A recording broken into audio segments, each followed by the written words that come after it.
Candidate number 1. In what areas would you change or improve the Washington Masonic Code? One area that I think needs to be changed in the Washington Masonic Code would be the accountability when it comes to doing the audits, because it's brought on a lot of problems for the fraternity as such. Another area that I think needs to be changed is the separation of the secretary and the treasurer. They should be separate entities, not a combined entity like we currently have. Some would say, why? Well, Grand Lodge, the administrative body up above, says that all lodges, they like to see all lodges have a separate secretary and a treasurer. Well, if you're going to require the lower lodges or the rest of the fraternity to follow that idea, separation of secretary and treasurer, I believe that the administrative body should set the example and do the same thing. They should have a separate secretary and treasurer. 1920, we did have that. Since 1920, we haven't. Another area that I think needs to be changed, and it's a very gray area, is what you call the title holding company, where you have a secretary and treasurer. There's nothing in the code that says that the secretary and treasurer of the title holding company can or cannot be the same individuals, secretary and treasurer of your lodge. We've noticed in some cases where we're having problems with fraud and so on, the secretary treasurer of the lodge and secretary treasurer of the building association are all one and the same people. That opens the door for a lot of problems.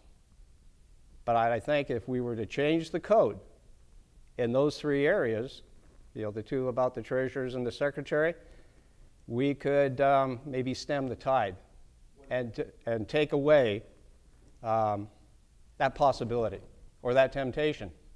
But you got to have it codified in order to do it, and then you got to enforce it. And you have to enforce the audit procedures to hold people accountable. We have an audit and says, did you go out and do the audit on the temple board? Did you go out and do the audit on your lodge? Yeah, we went and did it. Where's the proof? There's nothing in writing. We need to change that also. If you can hold people accountable and make them sign a document that they went and did an audit, are you going to go and sign off that you did an audit and not do it? And check those books and make sure they're right? I don't think so. But if we put that in black and white and make it the code, then you can hold people accountable for their actions. And I think this will slow down one of the problems that we're having right now with the bad publicity that's going around. Thank you. Candidate number 2, same question. Could you read that question again? Because now I'm wondering if I understood the question. Certainly. In what areas would you change or improve the Washington Masonic Code?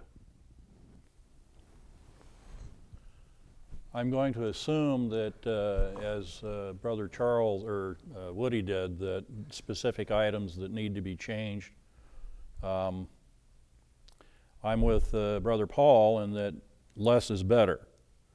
And the Masonic Code can get out of hand very quickly if we try to use that to solve all our problems.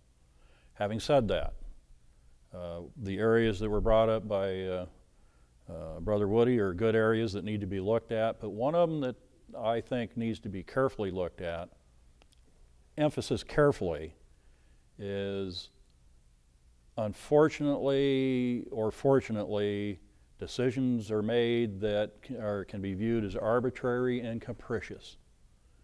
The Grand Master has essentially unlimited power to reach some decisions, and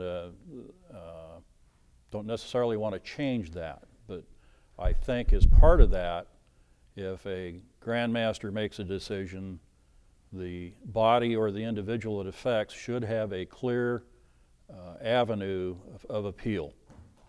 That's not there right now. So that if a Grand Master suspends a brother for a perceived fault, that brother should have the ability to go to the Jurisprudence Committee, for example, and the other appropriate committee, and perhaps have a Masonic trial. That I think is an important move. Lots of changes we could make. Have to be very careful about wholesale changes. Candidate number 3, same question. Well, I've already mentioned the idea of taking the elected officers and splitting up some of the duties. And it was funny, I was talking about this idea with somebody who's in appointed officer in the current Grand Line, and he simply said, well, all it would take, even if you implemented that as Grand Master, all it would take, and in his words, would be one control freak to ruin it all. So that would have to be something that was in the code under the duties of each one of the Grand Lodge officers.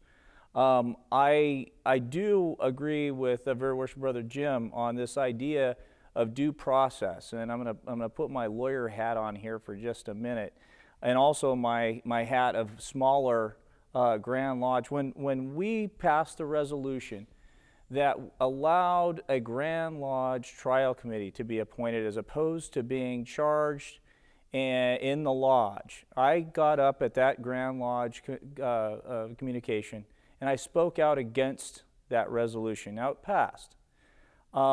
It passed for good reasons. Those kinds of Masonic trials do tend to split lodges. However, I believe just fundamentally having a trial and then an appeal process to the same body is by definition not due process. What I would propose is that in some way we change the code that there is a trial committee that is not appointed by the Grand Master or the Grand Lodge. Maybe it's picked by the body, and that's the first level.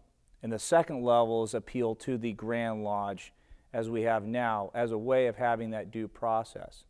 One of the issues that we've had is the fact that many of the statements that have come out from the Grand Lodge in the last couple years since this resolution, there is a sense that the suspensions are everything from somebody didn't stand up when the Grand Master came into the room all the way up to you stole money.